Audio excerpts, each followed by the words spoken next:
नमस्कार दोस्तों, आप सभी का मेरे चैनल पर स्वागत है। आज मैं क्लास 10th बिहार बोर्ड 2015 के जो प्रीवियस ईयर क्वेश्चन है जैसे साइंस के मैं फर्स्ट जो शिफ्ट है उस फर्स्ट शिफ्ट के 20 क्वेश्चन है, 20 क्वेश्चन का मैं सॉल्यूशन कराने वाला हूं। इसलिए वीडियो में लास्ट तक बने रहें और वीडियो को लाइक करें, सब्सक्राइब करें और शेयर करें। क्वेश्चन फर्स्ट है कि किसी बल्ब से 1 मिनट में 120 कूलम्ब आवेश प्रभावित हो रहा है तो विद्युत धारा का मान बताना है कितना होता है। तो जब किसी बल्ब से 1 कूलम्ब विद्युत धारा 1 मिनट में 120 कूलम्ब अगर आवेश प्रभावित हो रहा है तो विद्युत धारा मान जो होता है 2 एम्पीयर हो जाएगा। ठीक है। क्वेश्चन नंबर 2 है कि स्पेक्ट्रम प्राप्त करने के लिए किसका उपयोग होता है। तो स्पेक्ट्रम प्राप्त करने के लिए हम प्रिज्म का उपयोग करते हैं। बिना प्रिज्म के उपयोग के हम स्पेक्ट्रम को प्राप्त नहीं कर सकते हैं, तो ये डी नंबर हो जाएगा। स्पेक्ट्रम प्राप्त करने के लिए किसका उपयोग किया जाता है? प्रिज्म का। क्वेश्चन नंबर 3 है कि प्रतिरोध का एसआई मात्रक क्या होता है। ऑप्शन है जूल, वोल्ट, ओम, एम्पीयर। तो प्रतिरोध का एसआई मात्रक जो होता है ओम होता है। ठीक है। क्वेश्चन नंबर 4 है कि परिपथ में विद्युत धारा की माप किससे की जाती है। पहला वोल्टमीटर, दूसरा एमीटर, तीसरा गैल्वेनोमीटर और डी इनमें से कोई नहीं। तो क्वेश्चन नंबर 4 है इसका हो जाएगा बी कि परिपथ में विद्युत धारा की माप जो होता है एमीटर करता है। परिपथ में विद्युत धारा की माप कौन करता है? एमीटर करता है। क्वेश्चन नंबर 5 है कि दाढ़ी बनाने में कौन दर्पण उपयोग किया जाता है। तो दाढ़ी को बनाने में कौन सा दर्पण प्रयुक्त होता है? समतल दर्पण, अवतल दर्पण, उत्तल दर्पण या इनमें से कोई नहीं। तो उसमें जो होता है अवतल दर्पण का हम उपयोग करते हैं। ठीक है। किस उपकरण में धन और ऋण का चिन्ह नहीं होता है। ऑप्शन है कि एमीटर में, वोल्टमीटर में, कुंडली में, विद्युत सेल में। तो कुंडली में जो होता है धन और ऋण का चिन्ह नहीं होता है। क्वेश्चन नंबर जो है 7 देखेंगे कि सरल सूक्ष्मदर्शी में किसका उपयोग होता है। सरल सूक्ष्मदर्शी में किसका उपयोग होता है? अवतल दर्पण, उत्तल दर्पण, अवतल लेंस, उत्तल लेंस। तो सरल सूक्ष्मदर्शी में जो होता है किसका उपयोग किया जाता है? सरल सूक्ष्मदर्शी में तो सरल सूक्ष्मदर्शी में उत्तल लेंस का प्रयोग किया जाता है। ठीक है। क्वेश्चन नंबर अब हम देखते हैं कितना number, question number 8।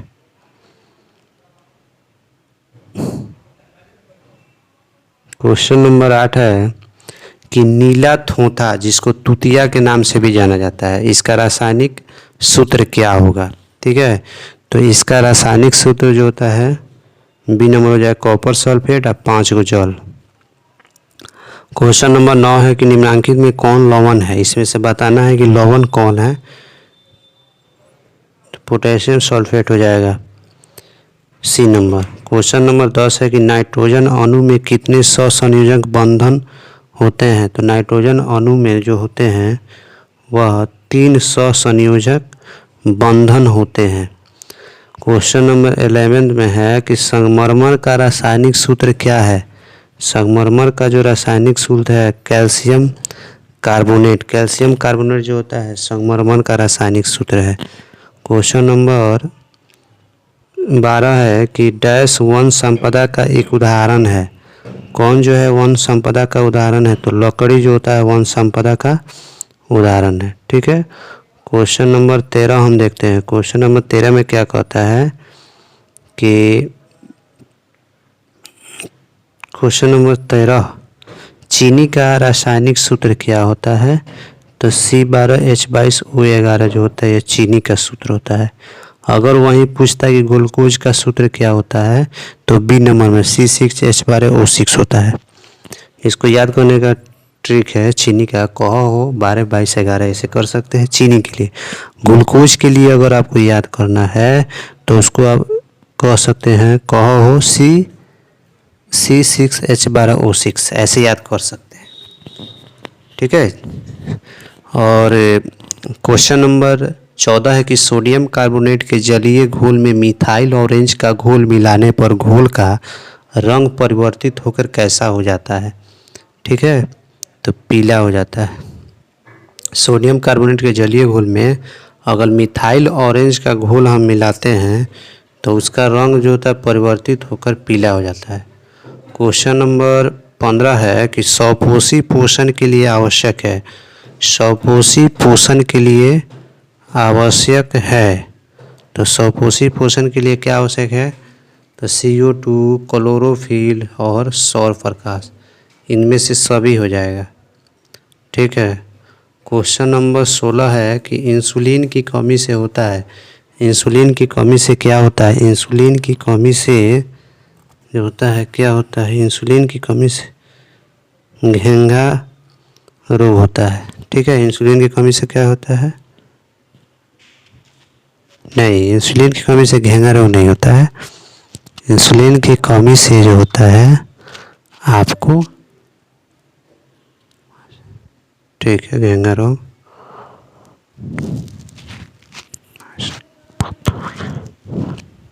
Question number हम देखेंगे, क्वेश्चन नंबर 17 क्या कहता है। क्वेश्चन जो 17 है उसको हम कर लेते हैं कि खुला परिसंचरण तंत्र किसमें पाया जाता है? खुला परिसंचरण तंत्र जो होता है किसमें पाया जाता है, उसको देखेंगे। तो इसका हो जाएगा खुला परिसंचरण जो तंत्र होता है